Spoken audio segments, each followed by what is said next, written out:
and do us a favor and tell us where you're from, where you're watching. And we got a lot of stuff going on tonight, so let's just have some fun. And the audience is a part of the show, so ask questions, do some fact checking on us. We'll whatever. If we pronounce something wrong, let us know. Let us know. We'll probably continue to pronounce it the same way, but at least we know the correct way of doing it. So, speaking from experience, I would agree with that statement. Yes. So anyway, there's a lot. I was surprised how much nerdy happenings of the week is going on. There was just so much, and some of it, I don't know how much of it's rumor. I don't know how much of it's true. I know about a while back that when the Doctor Strange trailer came out during the Super Bowl, everybody was pointing out these little. It was like Where Waldo type of characters. Oh, this is Captain America. Is he coming back? Is this and that? Yeah. And the biggest one was Xavier, Patrick Stewart. Yes, that was a big one. Now I saw this from IGN, and it was kind of when I saw this article. The title to me was kind of I don't know. When I started reading it made it sound like he was going to be in the actual movie, but actually all they were doing was confirming was that really him in the trailer. And so I thought that was kind of weak, honestly. He said Patrick Stewart actually, he got a phone call. He woke up and looked at his phone. He had a PR guy, and he said they were basically, I guess the fans were going ballistic because of all the rumors on MCU about him being in that, and Patrick Stewart, he quote unquote confirmed. He said that yes, that was my earlobe. So earlobe. So. Nice. I don't know. Well, I mean, it is interesting. I mean, part of that, if you think about it, it's, he said that was the back of his shoulder. I think that was my earlobe, nothing else. But I don't know. We talked about the mutants being drafted in the MCU universe, right? And so, but this is not concrete to me. This is. Yeah, I don't know if we're going to see a full-blown here are all the mutants. No. I definitely, that was his voice in the trailer. Yeah. My guess is he is going to be part of this mysterious group. We're all assuming it's going to be the quote-unquote Illuminati, but I'm sure it's going to be the MCU version of the Illuminati. Oh, yeah, exactly. Which may be a multi-dimensional Illuminati, which this could be, the Patrick Stewart, Charles Xavier from a different dimension, a different multiverse, and when the mutants actually come to the regular MCU, it could be a whole new person. I tell you, the MCU has basically kicked the fourth dimension wall. I mean, you can do anything. You can do anything you want to do, and they've proven that with the three Spider-Mans. I mean, and of course, this is a kind of a play off of the three Spider-Mans meme, which I think is really cool. I love that. I really like the chemistry between these guys, especially Garfield and McGuire. They really have some chemistry there, and I really enjoyed watching those guys. For me, that was the best part of the film. Honestly, I mean, it was a great film. I mean, the whole thing was really good, but that was the best part of the film was the relationship. Not so much with Holland in the two, but really, I think it was McGuire and Garfield to me. That made there was a connection there, and I think there was even within the actors there was this true respect for one another. So I thought that was really cool. What do you think? If you're out there listening right now, do you think we might have another amazing Spider-Man with Garfield playing? Because when I saw Nowhere Home, I thought, he still has his chops. He could still do it. Oh yeah. I mean, I don't know if, I know we have the McGuire, the Team McGuire, Team Garfield, and Team Holland, but this is a multiverse. Anything can happen, and especially now with Sony, with the whole, with the darker side of the MCU universe. It would be super simple for them to slide one of these guys in, to their darker MCU. Because the thing is, we've already confirmed that Carnage is not from the MCU. Yeah, he showed up in the MCU. Showed up. And then he left. So the Carnage universe is not the MCU universe. I mean, this is so clever because Sony can do their own. They can do their amazing Spider-Man, and yes, now I have a feeling Tom Holland is maybe kind of getting burnt out on the whole Spider-Man thing. He's kind of been saying a little bit of that and a little bit of this, but after his last movie Uncharted, he better stick with Spider-Man. That's all I have to say.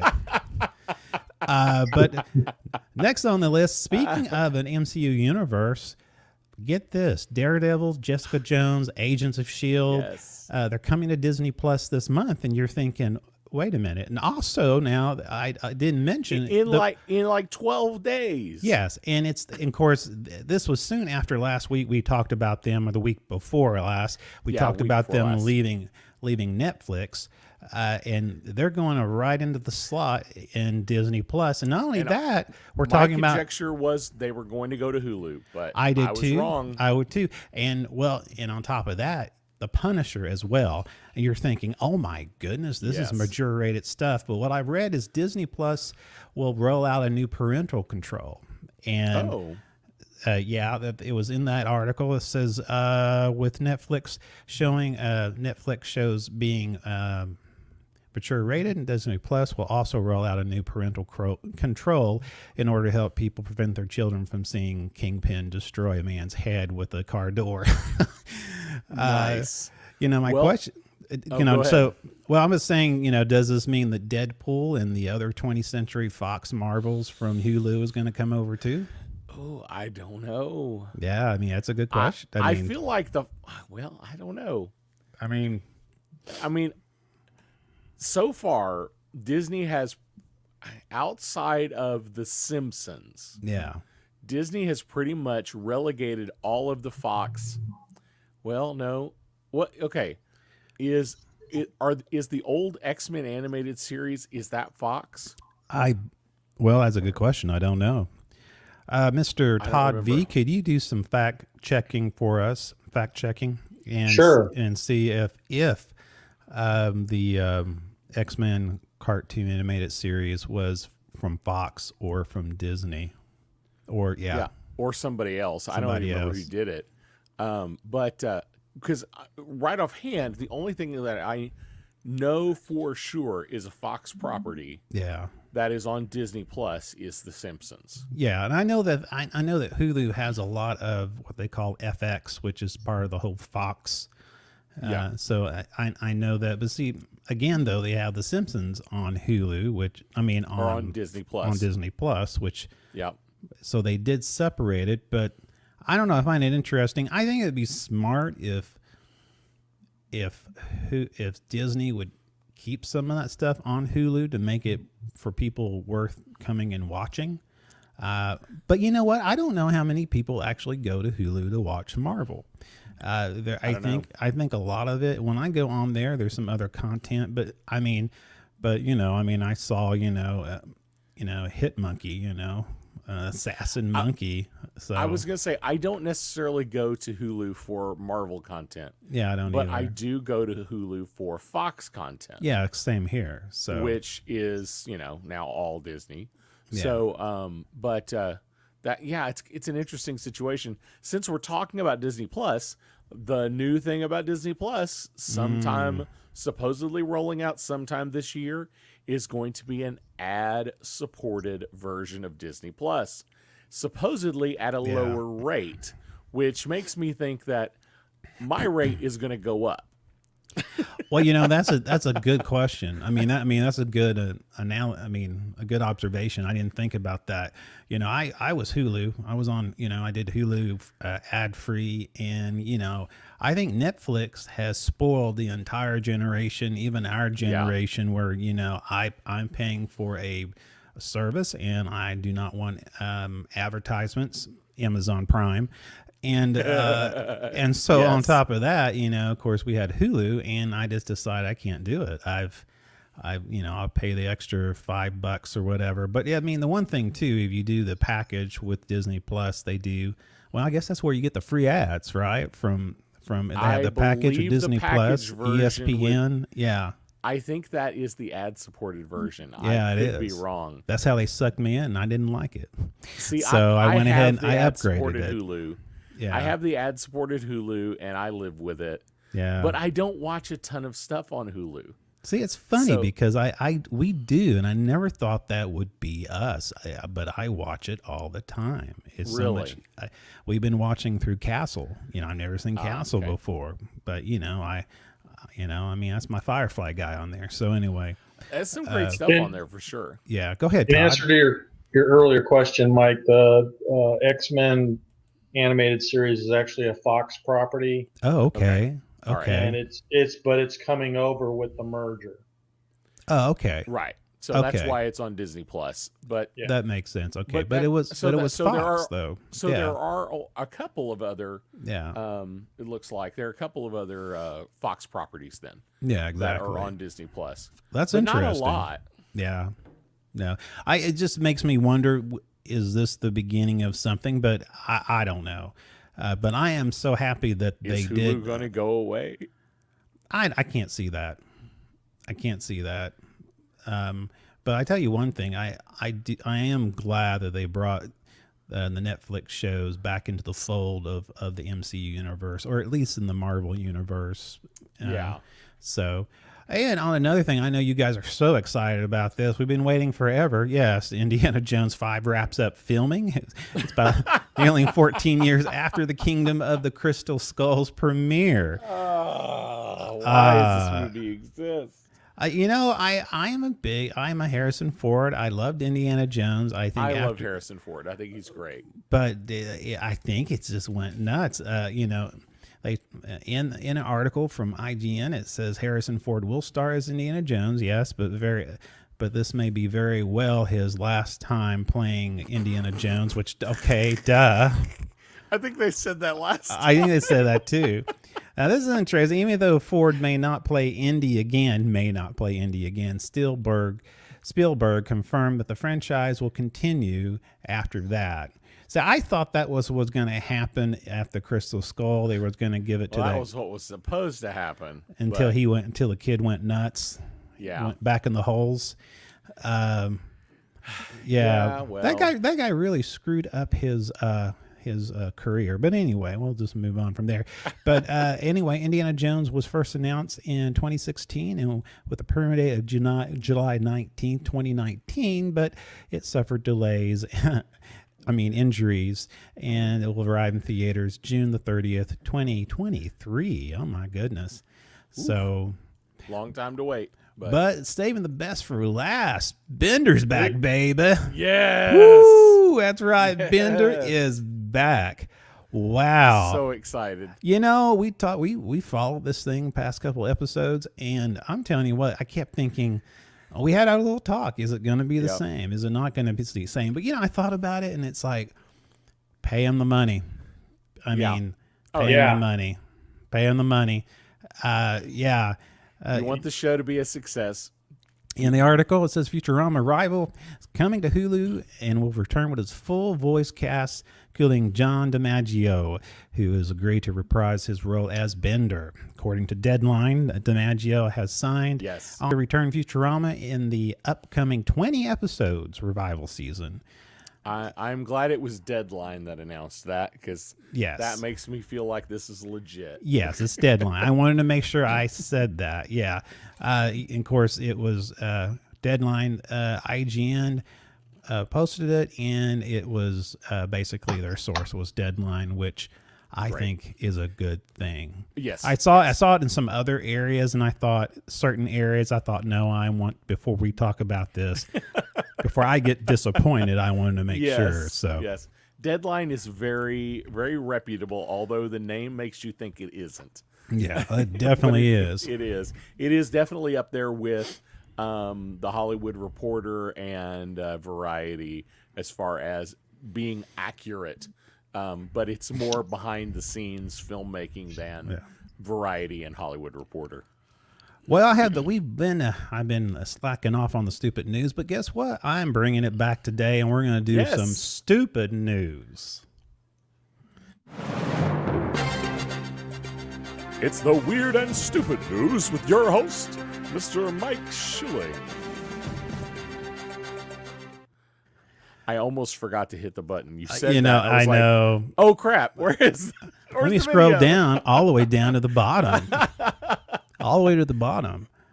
Well, I'm glad to be able to do stupid news again. You know, the hardest thing about stupid news is that there's so much stupid stuff out there, but you want to find the stupid stuff that's not hurtful or hateful or, I mean, we try to have our limits here, but of course, sometimes we don't always do the best. But anyhow, down in Todd's neck of the woods, a suspect has been arrested for allegedly stealing a crossbow by stuffing it down his trousers. I've seen this video. Yes. Thank God the safety was on. Yeah, there you go right there. A good shot of boy, I tell you. He got it down in there, and you couldn't tell after he stuffed it down his pants. Well, I wish people could say that about me. Whew. That is... Are you going hunting? You're glad to see me. Oh, anyway. Sorry. The 46-year-old can be seen walking into the shop with a crutch before taking a pair of cutters to the tools and removing the security tag. And it was a Raven Rio crossbow. He can be seen shoving the weapon down in the front of his trousers before walking out. Amazingly, he made it out and stopped out of the shop, but was arrested a few days later. Imagine that. Yeah, I mean, yeah, heck of a time for a misfire. It would be, yeah. I mean, you wouldn't even have to be loaded if you think about it. They wouldn't. Just the recoil alone. Just the string. That's the string. Well, I tell you what, that gives to the next one here. We have this. This is kind of some older news, but it happened over the Super Bowl, and it's just kind of the lesson of just perfect advertisement. Of course, they have commercial advertisement, but this was this one brand that used social media to push their product. And yes, sir, it's Tushy Super Bowl contest. That's right. It's the bidet company announced that it's holding an unusual Super Bowl contest, and the news made a big splash with Twitter's users. Oh, it made a big splash, did it? Yeah, that's right. That's right. That's right. Tushy tweeted. Brings new meaning to taking the kids to the pool. That's right. That's right. Tushy tweeted that the Super Bowl contest will award $10,000 to the best post Super Bowl poop sent. Yes, that's what I'm saying. Sent what is dubbing the Super Bowl Monday. Yes, Tushy's social media team was sure to note that the contest does not start until next week. Of course, this is back during the Super Bowl.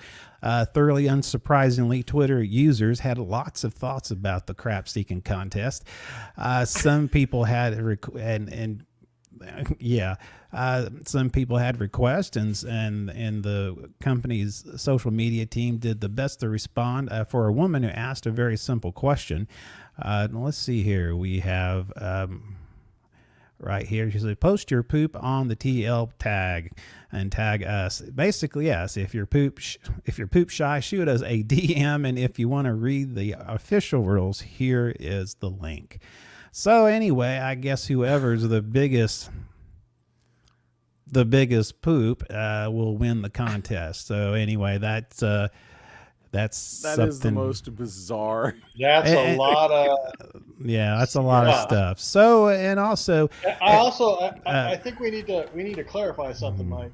Mm-hmm. Earlier you said sent.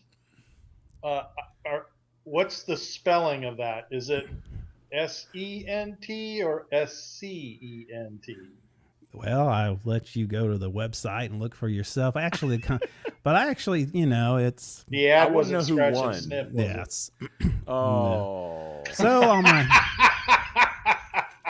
so keep it going on my last article. This is something especially for you, my friend, Mr. Ricky Pope. Because some people in the world, they have different professional contests. They have, professions, ping pong, which, it's an odd thing. You have tennis, you have, I don't know, you have some weird things, even pole dancing, if the, competition there. I'm just saying you have some weird stuff out there. Well, there's a whole new career opportunity in the area of cornholing. That's right, a Florida woman. That's who. Yes, the woman, cornhole, basically a Florida Floridian educator, traded in the classroom for a professional cornhole circuit. I didn't know there was a professional cornhole circuit. Yes, there is. You do know what cornhole is, right? Yes. Let's get on with it, so that way I can have momentum and I can do my story. So I can do my story. Yes. Anyway, she earned $50,000 a year teaching full time, and realized I was also earning $50,000 a year playing cornhole. Wow. Yeah, that's quite a bit of corn. Much. She joined the American Cornhole League on ESPN and CBC. Recently began a broadcast and began earning more money from the sponsorship. And after she gave birth to twins in February 2020, she took several months to just concentrate on cornhole. And she knew it was time to switch her career. She said working full-time as a teacher and competing in cornhole wasn't a viable option anymore. A lot of traveling comes with cornhole. Come on, just picture that. While I was playing in a tournament, my husband would be working from home, and family members would come over to help look after the kids. Teacher to cornholer used to play cornhole doubles with her husband. And since getting a new partner, Sam Finley, they won a women's double cornholer world championship.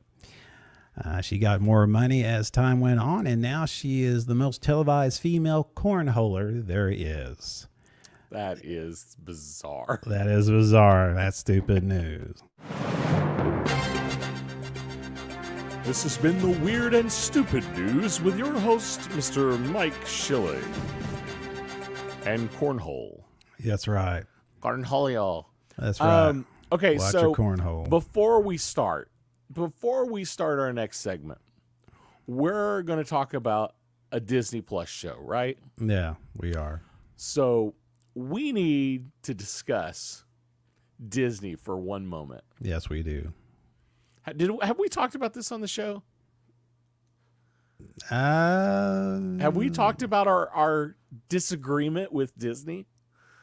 Oh, yes, we have. Yes. We have? Okay. Yeah, I think. No, well, go ahead. But so a couple weeks ago, Disney, in all their grand plans, decided our show was breaking the rules. Have we talked about this on the show? No, we have not. We have not. No, so Disney decided that we were violating some copyright rules by showing images of the show while we were discussing the show. Which is, that's what we do. Every commentator everywhere, every news outlet everywhere does. We're people too. But most people get to play video. All we get to show is images. That's right.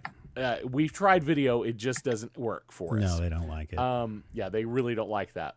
So Disney took down our video. Disney told Facebook that they needed to take our video down, and we went through the process to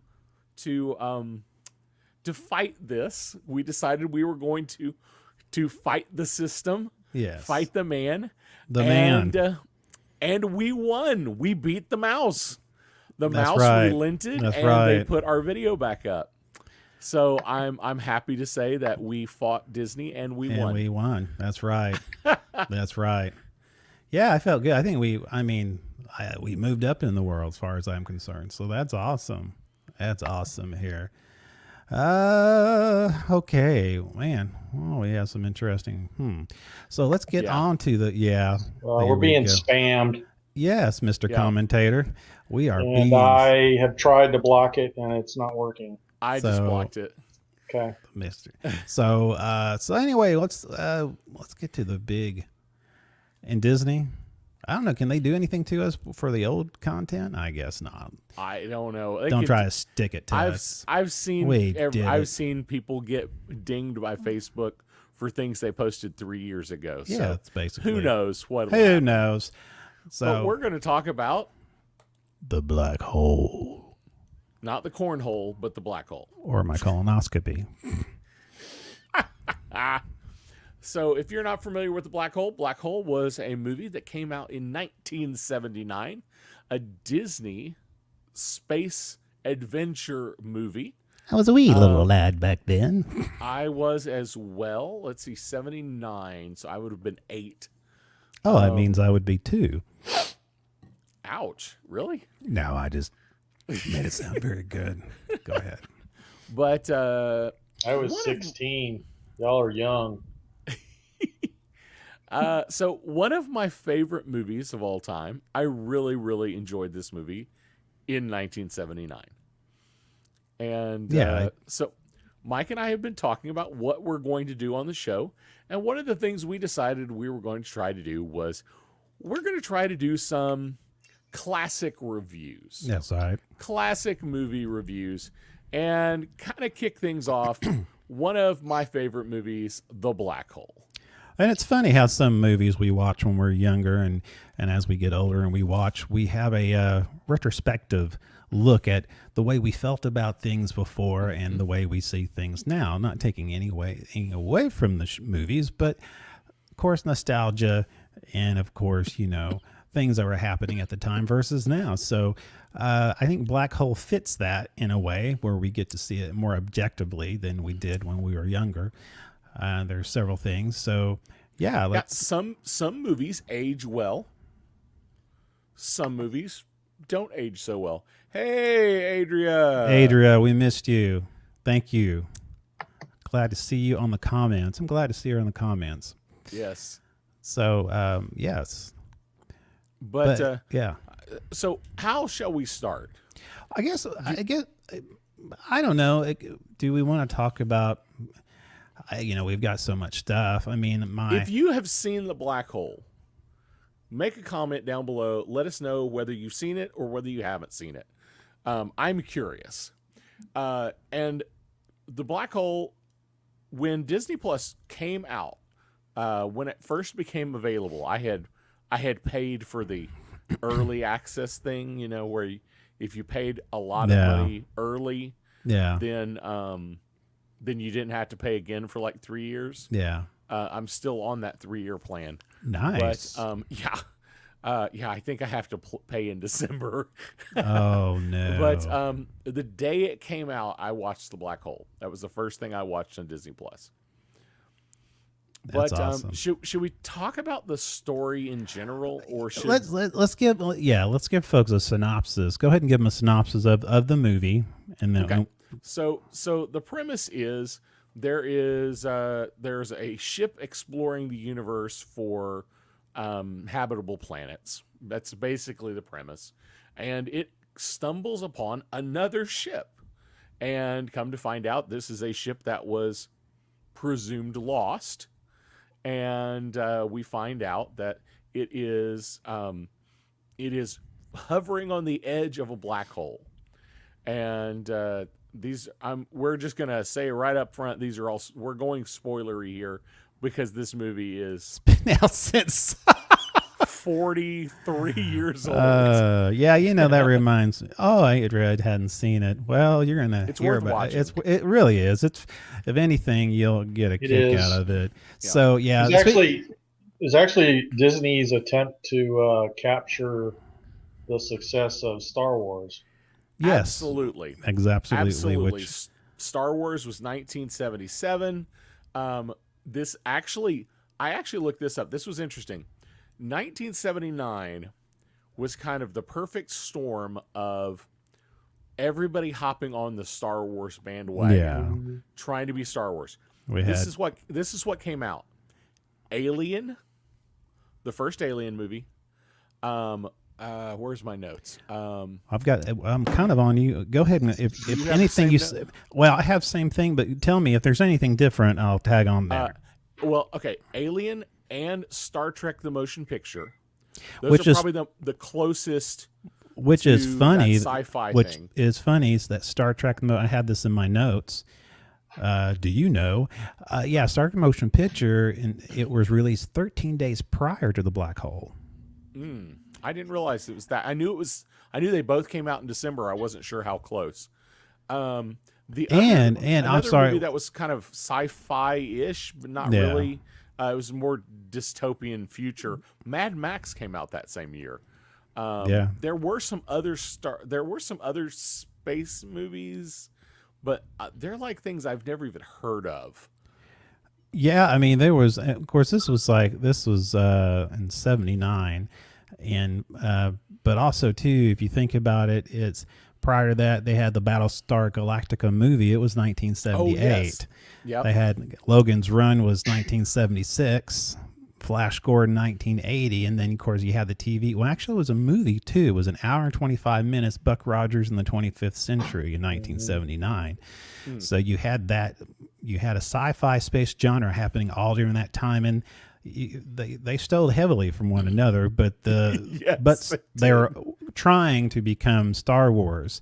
But I think the black hole, they made some really big strides. I mean, yes. If you think about, we like talking about special effects, and and I'll let you talk more about that, Ricky. But sure. But just to add, it's an interesting story how Disney came about their special effects. I'm gonna let you kick it off. I got one question right quick. Oh, go ahead. When did a Space Odyssey come out? Space Odyssey was before this, but I don't remember what year. Was it before Star Wars? I think so. 68. Yeah, 68. Okay, right. Way before. Way before. So, sorry, no, that's all right. Great question, though. So one thing was computer-aided graphics. Yeah. Was just becoming a thing. Yeah. And the opening sequence of A Black Hole is this green wireframe imagination of what a black hole might look like. And it was all computer generated. Yeah. It wasn't hand drawn like most graphics would have been at that time. And it's only, they say it's either the second or third time that this kind of computer graphics had ever been even used in a major motion picture, and Star Wars was the first one. The visualization of the Death Star and the attack on the Death Star, that was all computer generated. That wasn't hand drawn. So this was like a huge step for Disney to be able to do that. And then we think about just a few years later, Tron had so much exactly of this in it. Now you've got some other information about some other technology what they tried to get some technology from ILM from what Star Wars had done. Yeah, Industrial Light and Magic. They had they call it the Dice Reflex, this camera system. That's the motion controlled camera where it can repeat the same motion over and over again. Yeah, Disney actually wanted to rent the equipment from ILM, and it wasn't available during film production. And also too, when Disney found out how expensive it was, they decided to get their engineering team involved, and they did their ACES, automated camera effects system, and it's a computerized system and allows for the camera to take, again, double exposure photos of miniature models as it moved convincingly across a matted painting. The big thing is it also permitted the actors to move unrestrictingly within the matte painting, and the camera tracks them with the non-existent set that would be painted in later. So that was actually a technology that kind of stepped up from the ILM technology. Yep. It was a whole lot different, where you can actually incorporate the actors within that. So I mean, it forced. It's funny, that technology forced, not being able to have that technology forced Disney to step up the game. Yeah, absolutely. And of course, we have Tron. Also, too, if you remember, if the video games back in the 80s, I mean, I was talking with Todd, Battle Tank had the same type of linings. You had there was a Star Wars game that looked very much like this, wireframe. Right. Yes. I remember playing that for I can't tell you how many quarters I pumped into that Star Wars machine. So Star Fox was a lot like that, except it was color rendered. Yeah. They had some pretty cool effects in this movie that were more practical. Like they did a lot of zero-G kind of stuff. Yeah. Which it was kind of cool. Reminiscent of the 2001: A Space Odyssey. That kind of thing had been done a lot, so it wasn't super spectacular, but it was nice to see in the movie. It was nice that this was an interesting thing about the black hole. It acted like it tried to be really science-y. Yeah, it did. But it was really bad at it. Really bad. It's like Disney really didn't know what they were doing. I mean, they didn't know what they want out of this. Yeah, they wanted to sound like it was real science. Yes. But it wasn't even close. No, it's exactly. It was kind of like it was a fusion of all the metaphysical ponderings of according to this commentary, 2001: A Space Odyssey, and of pulp whimsy and flickers of violence. Yeah, it is a strange mix of movie. Yeah, and it was the first PG-rated Disney movie. Yes, it was. Yeah, and the most expensive movie Disney had ever made. Exactly, $20 million. Yeah, actually, in the production box office, the budget of $20 million, $6 million in advertising. They say at the time the most expensive picture ever produced by Disney from that studio at the time, grossed $35 million at the box office. And again, like Todd said, is the first film Walt Disney production to receive a PG rating. The critics, because of the violence. The film received mixed reviews from critics, but the film was nominated for 2 Academy Awards, one for Best Cinematography and Best Visual Effects. So it was nominated. So it was recognized for that. Yeah. Yeah. Some of the effects were kind of cool. Yeah. But they are a moment in time. And some of them didn't date well. Let's say that. Like this hologram, Star Wars did it better. Actually, I think this is an interesting thing. This is rendered better. Yeah. But Star Wars made it more convincing by making it bad. Yeah, exactly. You know what that looks like? The ghost from the Haunted Mansion. Yeah, kind of. But then they had things like this that actually looked really cool. Yeah, and they had some fairly convincing, and then the set design, in my opinion, the set design was some of the most amazing set design stuff I've ever seen. Like this. It just looked great. Yeah, and I think is interesting is that I read this somewhere about It's about Vincent, which I thought was interesting. Vincent, originally they were trying to do some on his eyes. They were actually trying to do some actual electronics on his eyes. He was originally supposed to have like electronic eyes. It was like like electric stock ticker type of billboard they were gonna give him. Oh yeah. And of course it didn't work properly, so they totally abandoned it, and now he has like painted eyes. That was weird. That weirded me out. I mean, that was the thing that got me. I'm thinking you guys were able to create this new special effect, the ACES, but you couldn't get the robot's eyes to do anything else. So well, and this is where I think, Star Wars was a home run. Yeah. And Black Hole was a base hit. Yeah. The robots were kind of cool in Okay, theory, I gotta say something. but not implemented well. Yeah, exactly. In regard to, can you put the photo of Vincent back up? Sure. Is it just me, or does he look like Cartman from South Park? I could see that. I'm just see a little saying, bit of that. It bothers me more that he's like, his head isn't like quite symmetrical. No, on his it's body. not. It's like something's not quite. It's like he's not quite put together as well as they could. Yeah, it's kind of like with Bob. I mean, poor Bob. Yeah, old Bob is another one of the robots.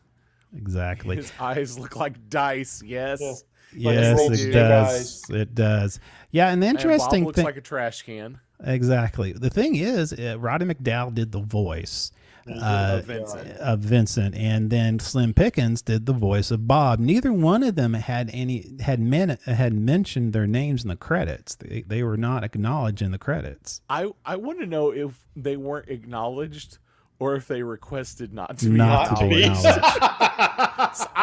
Some people do that. Some people are like, you know what? I'm just not sure this movie's going to be. Yeah, exactly. This may not be as good as I hope.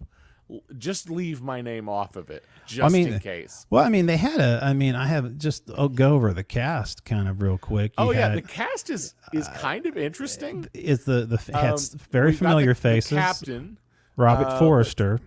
And he played in.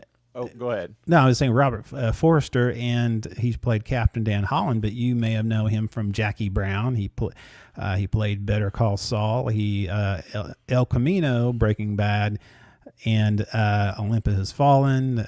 He was a detective in a short-lived series called Banyan, 1971 and 1973. I mean, when I saw him, I'm thinking I've seen him before in some other stuff. Yeah. And so, yeah. And then we've got Lieutenant Charles Pfizer. I think it's Pfizer. And who's he played by?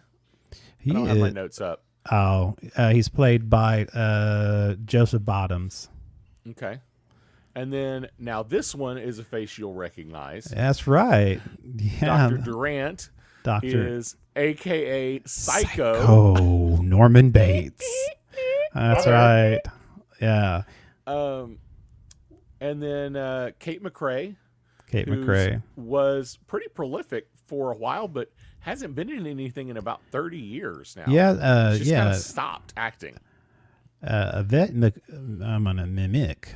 Yvette McMick. I'm going to call it McMew.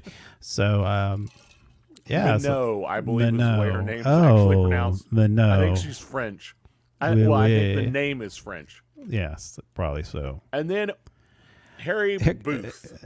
Ernest Borgnine, yes, from McHale's Navy, Flight of the Phoenix, The Dirty Dozen, The Wild Bunch, and The Poseidon Adventure, and the best of all, Airwolf.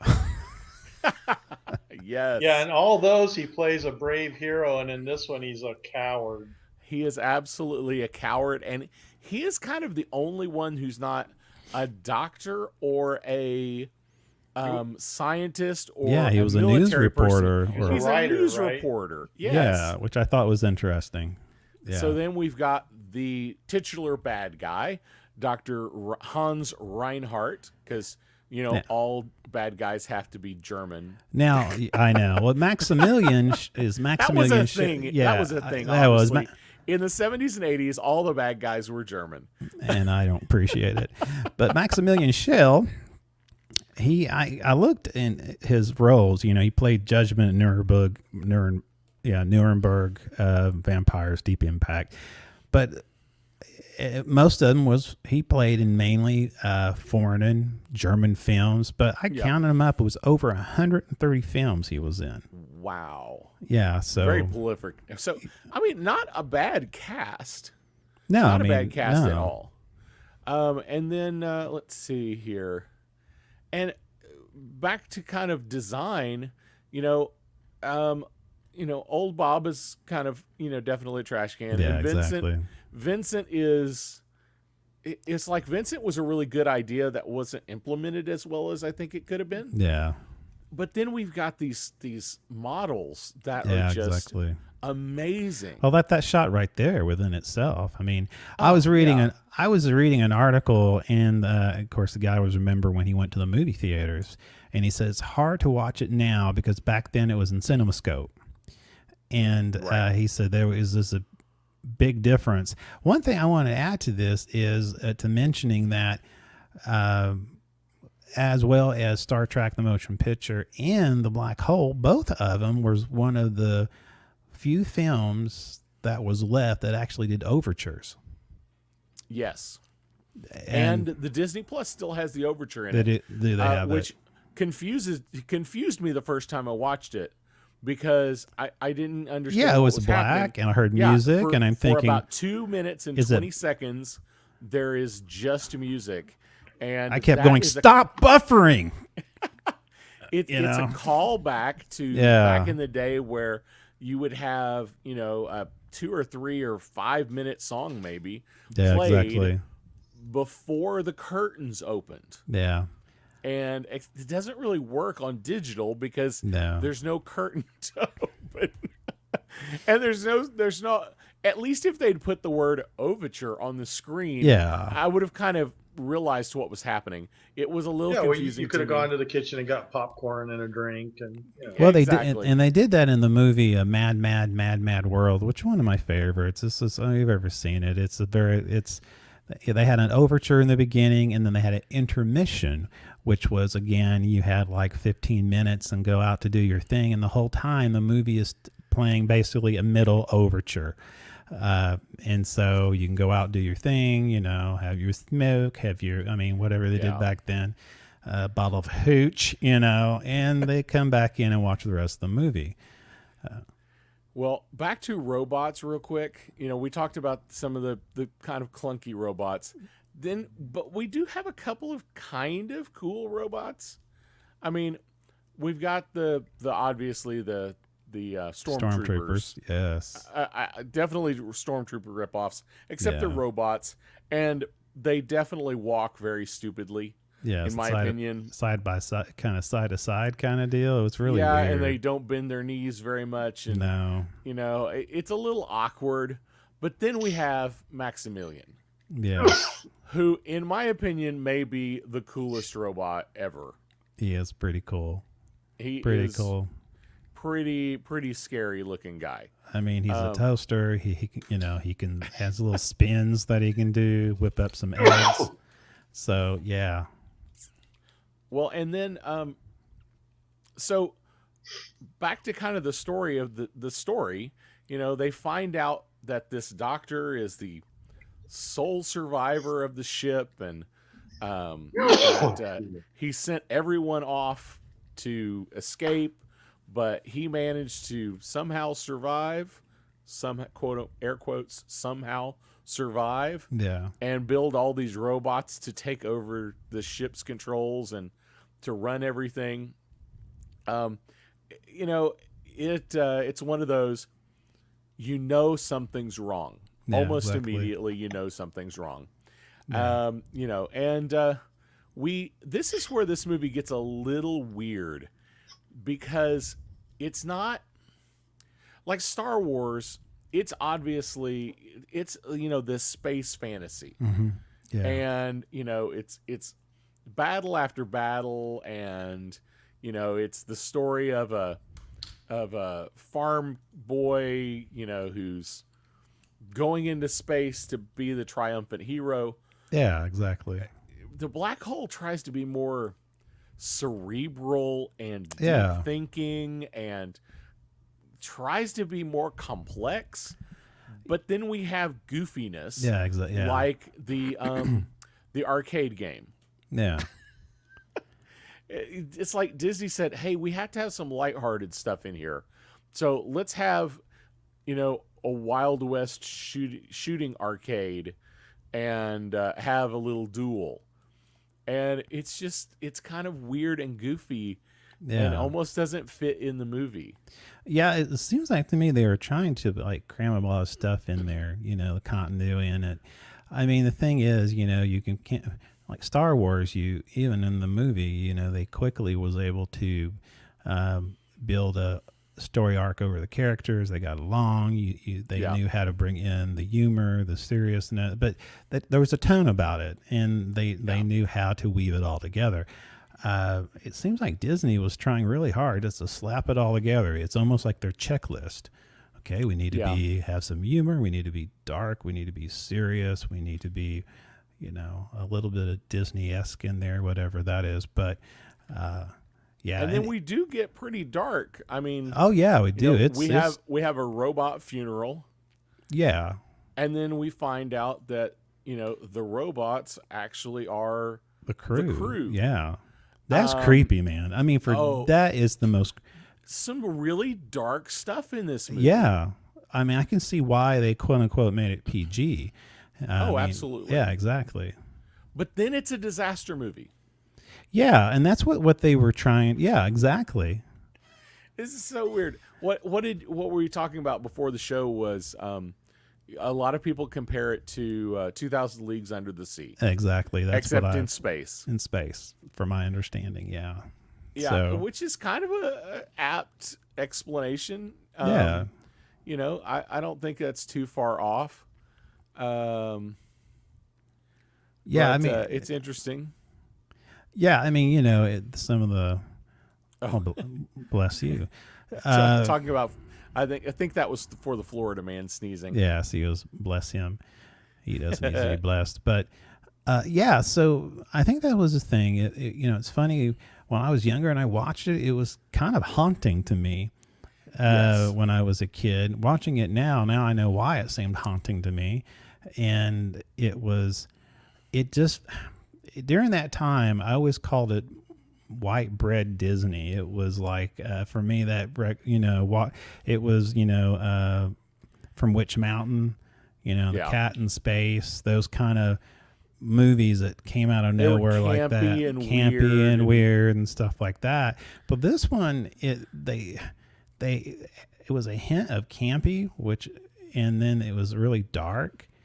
And they start the movie talking about Dante's Inferno. Yeah, exactly. And yeah, exactly. We get the disaster movie. Which honestly, this is one of the coolest effect shots ever. I think so too. You gotta admit, I mean, this is Star Wars quality effect here. It really I don't know is. how they did all this, but it really does look good. Yeah. I will say this: some of the effects don't work. No. Or at least they don't work today. And here's a question I have, and maybe you can answer. Do they not work today? Do they not work today? Let me see. I want to say this right. Okay. When I watch Star Wars today, yeah, I feel like everything stands up. Yeah, I agree. When I watch The Black Hole, I don't think it does. Now, is that because Star Wars did effects so much better than The Black Hole? Or is it because when I watch Star Wars today, everything has been reworked and remastered to the point that any little error has been wiped away? Yeah, that's a good question. but I'm in that camp. I prefer the original over the remastered.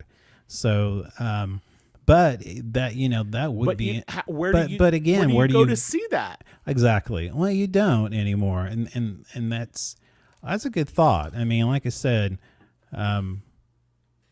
So like there's big pieces that have been CGI remastered. Oh yeah, exactly. There are, and I'm not talking about the weirdness where it's like R2D2 and C3PO sitting on the back of the speeder bike and it looks stupid. Yeah, I'm not talking about that. But like some of the rotoscoping was redone. Yeah, and exactly.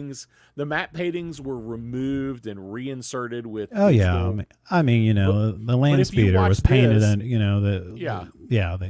exactly.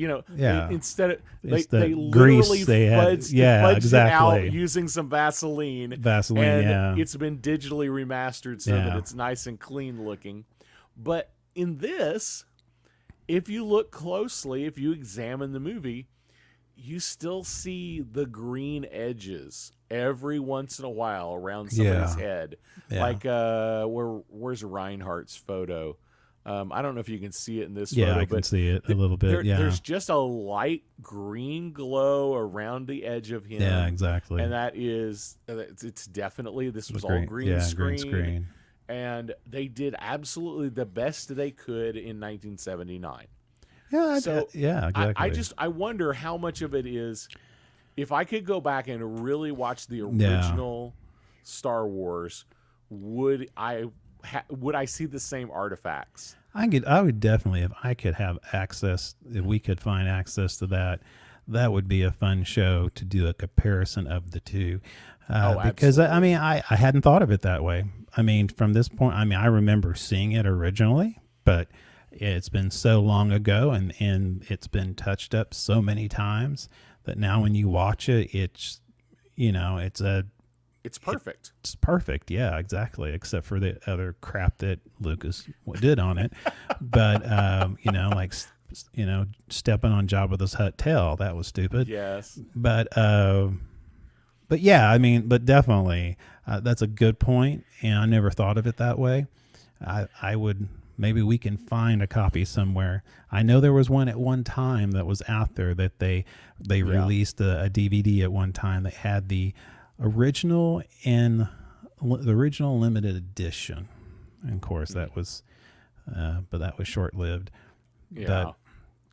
Well, and we talked about this being dark. I mean, we definitely have a death on screen. Yeah, exactly. That's pretty brutal looking. It is brutal. I mean, we don't see blood, but we see everything but blood.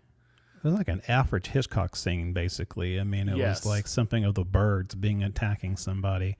And then, as the ship is falling into the black hole, we get this crazy, weird recall back to Dante's Inferno with Vincent standing up on the mountaintop, and I don't know who these people. Oh, you have a sharp eye for the green screen. I'm a nerd for all things, special effects. So I know what to look for. I've done that kind of work. So I know how bad it can look because it looks bad when I do. Yeah, exactly. Yeah. And then we have this picture of Reinhardt inside of Vincent, and it's super weird creepy. And cerebral and creepy and strange, and there's no explanation for it. No, it's just here's this scene. We're going to show you these scenes. We went from one place crazy stuff. Yeah, where he's crushed, and the next thing you know, he's inside a Maximilian. And then we see the probe escape through the black hole, and we know that a few survivors, the captain and the lieutenant and Dr. the woman, Dr. McCrae, Dr. McCrae and Vincent survive, but we don't know where they are. No, and which I kind of like this. The movie leaves it completely open ended. They definitely went through the black hole. Mm-hmm. Where are they? We don't know. Which is totally unlike Disney. they have to tie it and wrap it up into a nice little bow. So it doesn't have a nice little bow. No, it doesn't. There's no good answers. There's just space. Yeah. And which is interesting.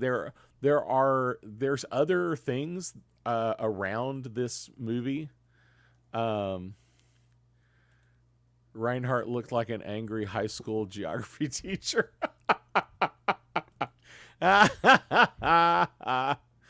Nice.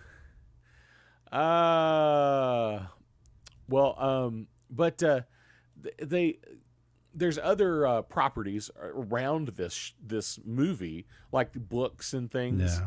Well, there were like kid versions, and some of the kid versions yeah. had did you read some of this? Yeah. Some of the kid versions had almost like happy endings. Yeah, exactly. They changed it. They tried to tie it up with a bow.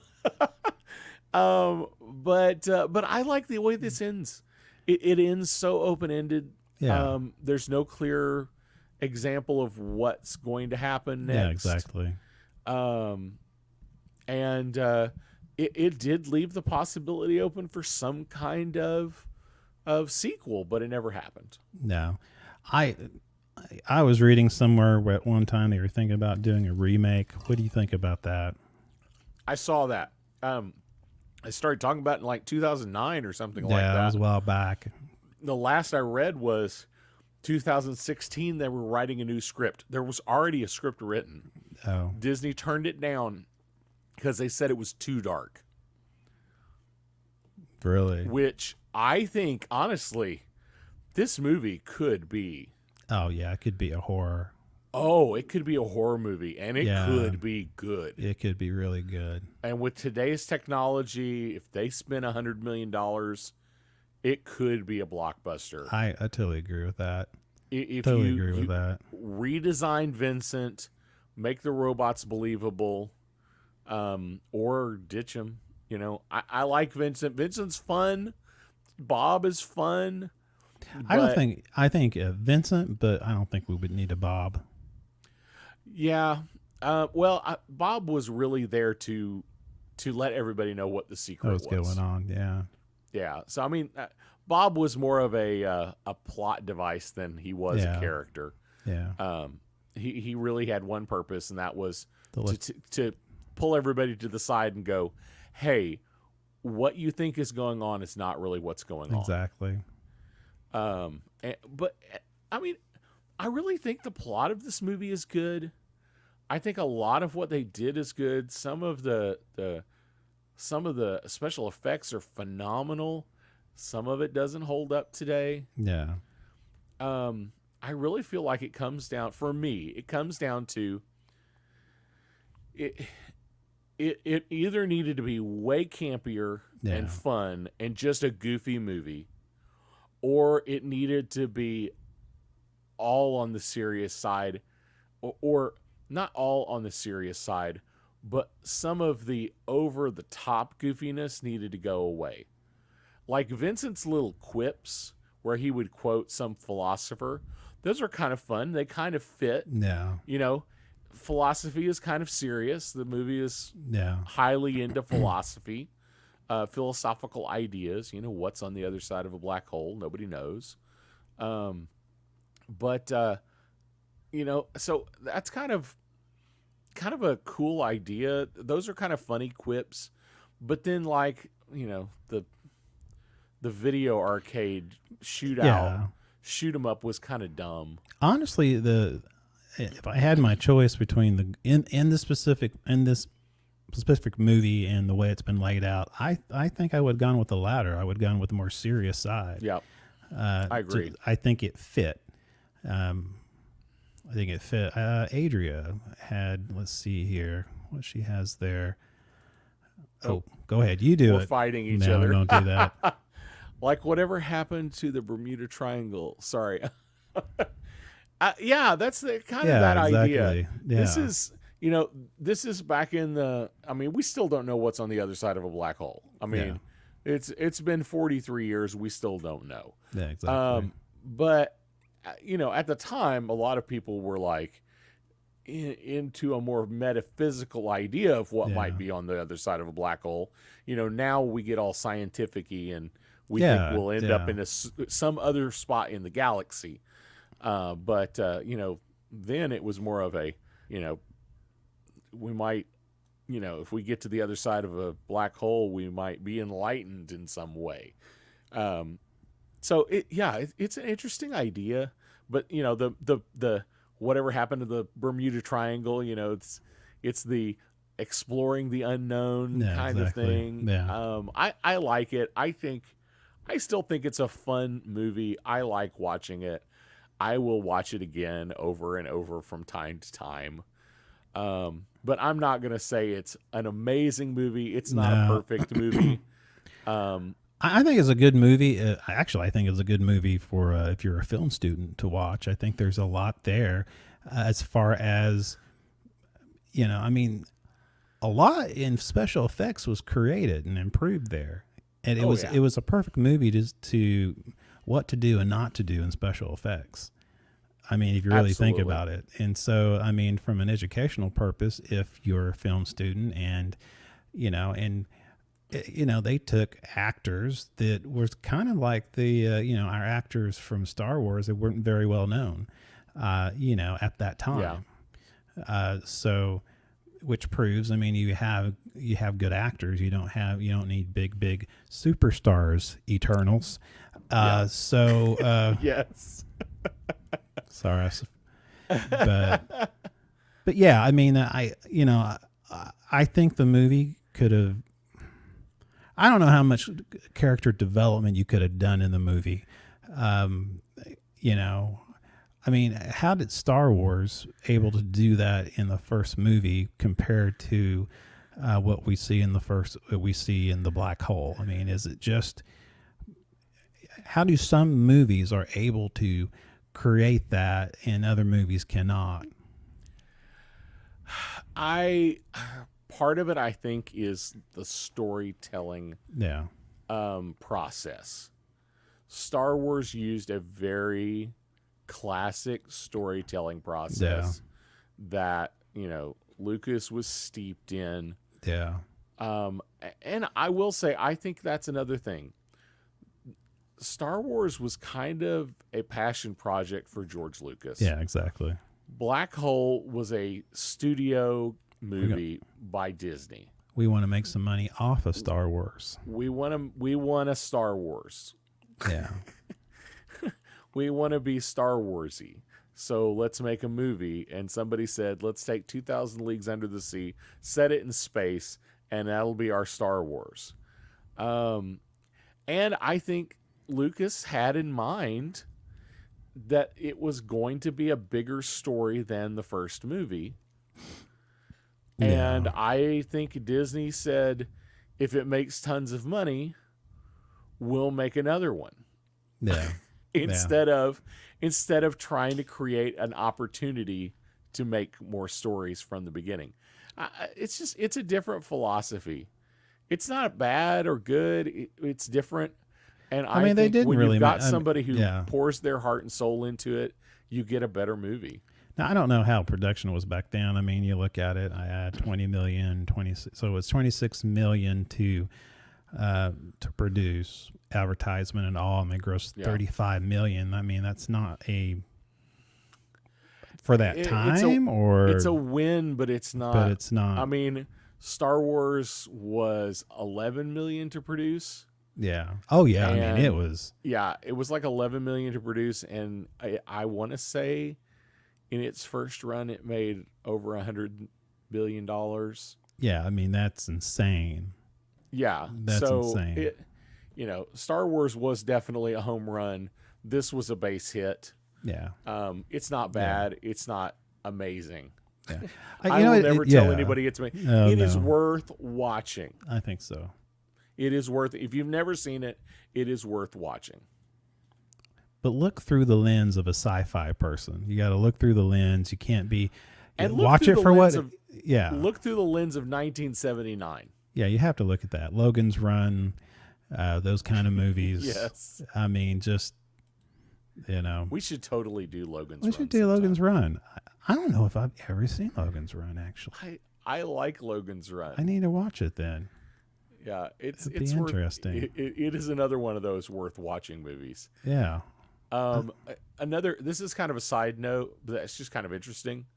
That this is the first movie that was ever scored. All the audio, the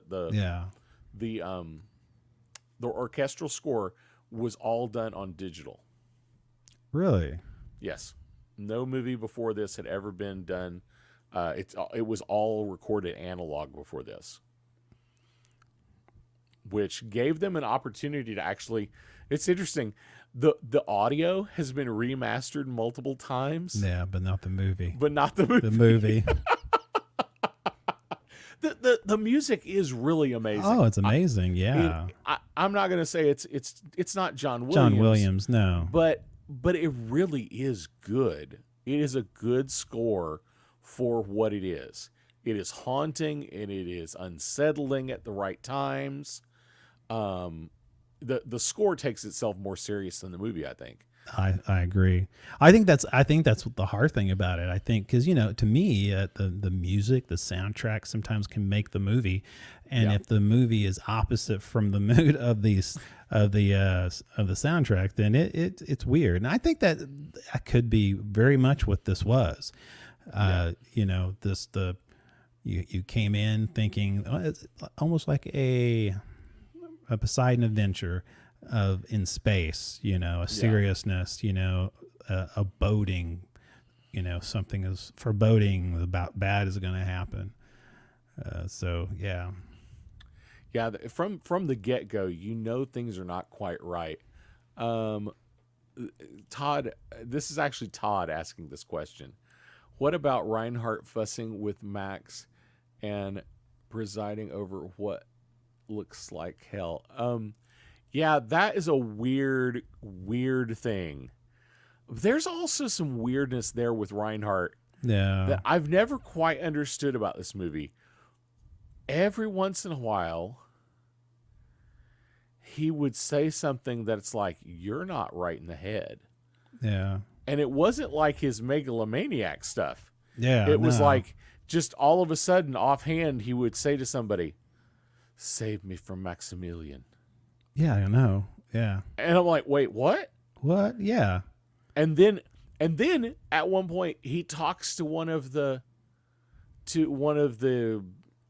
not robot people. Yeah, the drones, one of his, in a really weird and creepy way. And it's just so strange. Yeah, it is. And the actor does it so well that it's creepier than that.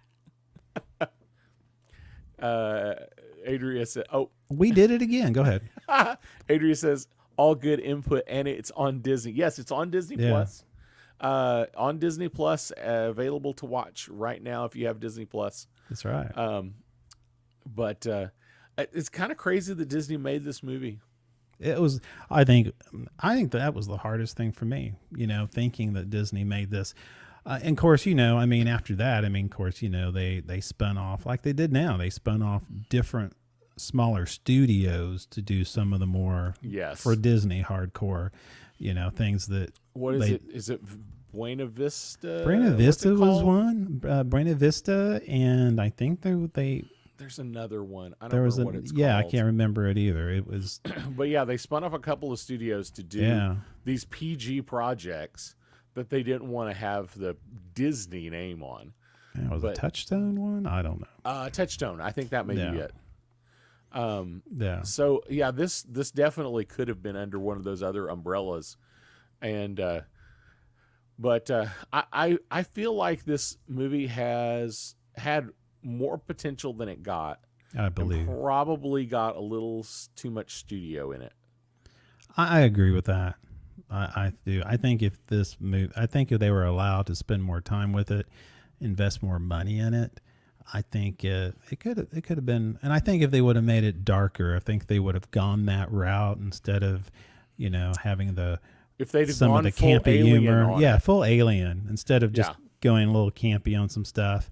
It's like Alien has some humor in it. Yeah, but it's humor that fits the situation. It's kind of a dark humor of some kind. Yeah, and it doesn't pop out as weird or campy. Yeah, all of a sudden, it doesn't take you out of it. Yeah, and the Alien was the same. This is the same time period. Yeah, exactly. They came out the same year, which is hard to believe, isn't it? I mean, it's really hard to believe. By the way, Alien won the visual effects that year. Okay. Yeah, definitely. Yeah, I can understand that. No doubt about it. Disney was not going to win against Alien. No, not against Aliens. Not when you have a guy coming out of his chest. No, you're not going to do it. I remember seeing that for the first time. We should review Alien sometime too. Oh my goodness, man, we're just going retro, aren't we? Yes, I'm digging the retro review thing. I do too. Any last words on the black hole? No, it was. Let's just say I was really surprised seeing it for a second time, but again, you have to go in it and watch it for what it is, and just try not to take it too serious. I think for me, it's watching it was like. I came in not remembering much of it, and I came out realizing why as a little kid I was scared after watching it. Because it is pretty much, I mean... It's a little bit of a horror movie. It is a little bit of a disaster movie. Especially if you're little watching it, yeah. Yeah, if you're little especially, and it's a little bit campy. Yes. But once again, it is... I mean, there are a few moments where it is one of the most beautiful movies I have ever seen. Choreographed. I mean, the cinematography is great. The wardrobe's just okay. Yeah. But the art design, is amazing. I just think there could have been so much more. I think so too. But at the same time, I think it's good. Yeah. I'll watch it again. I will too. I think that's all I've got. How about you, my friend? That's all I've got, my friend. I was double checking that we used up all our images. Last thought is, Kate and ESP. That's just weird. That's robot weird. ESP. That doesn't seem right to me. The Cygnus looks like somebody installed Windows on the Eiffel Tower and launched it into space. You're not wrong. No, you're not wrong. You're not wrong at all. Oh, man. Well, that's all I've got, man. That's all I've got too, buddy. That's all right. Well, I guess it's there's only one thing left to do. Yeah. I guess remember we'll be back next Friday. We're on whatever this thing is right here that we're doing. It's 8 p.m. Central, 9 p.m. Eastern Time, Friday nights live. Check us up on our audio podcast and our YouTube channel. You can go ahead. If you missed one of our previous episodes, you can check them out wherever you listen to podcasts. That's right. Or you can find links to everything at speakingnerdy.com. That's right. Check it out. All right, I'm good, my friend. Let's kick it off.